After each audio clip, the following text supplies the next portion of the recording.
The king's order had to be carried out on the 13th day of the 12th month. That was the month of Adar. On that day, the enemies of the Jews had hoped to win the battle over them. But now, everything had changed. The Jews had gained the advantage over those who hated them. The Jews gathered together in their cities. They gathered in all the territories King Xerxes ruled over. They came together to attack those who were trying to destroy them. No one could stand up against them. The people from all the other nations were afraid of them. All the nobles in the territories helped the Jews. So did the royal officials, the governors, and the king's officers. That's because they were so afraid of Mordecai. He was well known in the palace. His fame spread all through the territories, so he became more and more important. The Jews struck down with swords all their enemies. They killed them and destroyed them. They did what they pleased to those who hated them. The Jews killed 500 men. They destroyed them in the fort of Susa.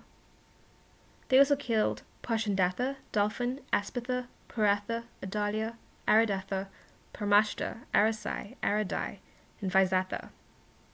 They were the 10 sons of Haman. He was the son of Hammedatha. Haman had been the enemy of the Jews.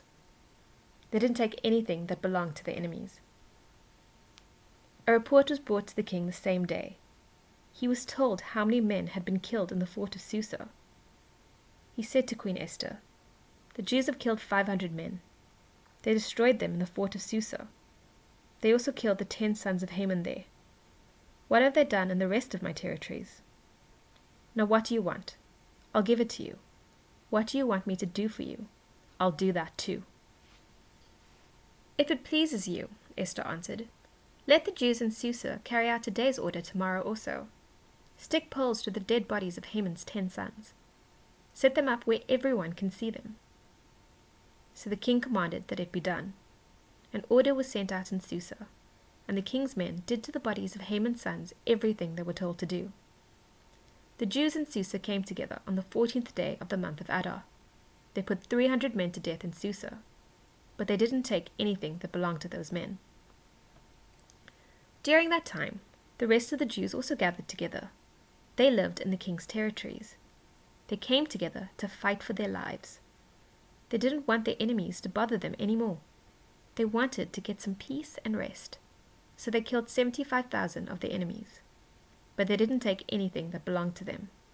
It happened on the 13th of Adar. On the 14th day, they rested. They made it a day to celebrate with great joy, and they enjoyed good food.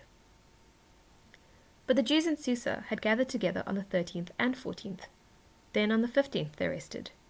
They made it a day to celebrate with great joy, and they enjoyed good food. That's why Jews who live out in the villages celebrate on the 14th of Adar. They celebrate that day with great joy, and they enjoy good food. They also give presents to each other on that day. Mordecai wrote down these events. He sent letters to all the Jews all through the territories of King Xerxes. It didn't matter whether the Jews lived nearby or far away. Mordecai told them to celebrate the 14th and 15th days of the month of Adar. He wanted them to do it every year. Mordecai told the Jews to celebrate the time when they got rest from their enemies. That was the month when their sadness was turned into joy. It was when their weeping turned into a day for celebrating. He wrote the letters to celebrate those days as times of joy. He wanted the people to enjoy good food. He told them to give presents of food to one another. He also wanted them to give gifts to people who were poor. So the Jews agreed to continue the celebrating they had started. They kept doing what Mordecai had written to them.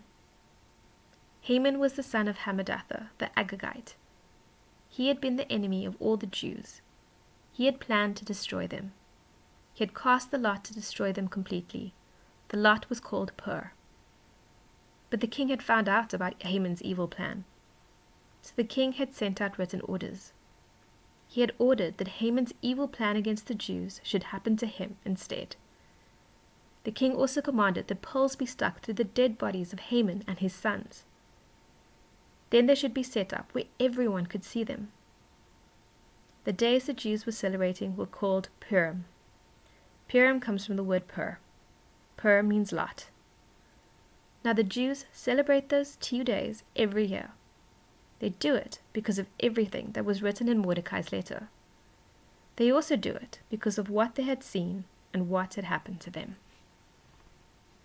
So they established it as a regular practice. They decided they would always observe these 2 days of the year. They would celebrate in the required way, and they would celebrate at the appointed time. They and their children after them would always observe these days, and so would all who joined them. The day should be remembered and celebrated. They should be remembered by every family for all time to come. They should be celebrated in every territory and in every city. The Jews should never stop celebrating the days of Purim. Their children after them should always remember these days. So Queen Esther, the daughter of Abihail, wrote a second letter. She wrote it together with Mordecai the Jew. They wanted to give their full authority to this second letter by Purim.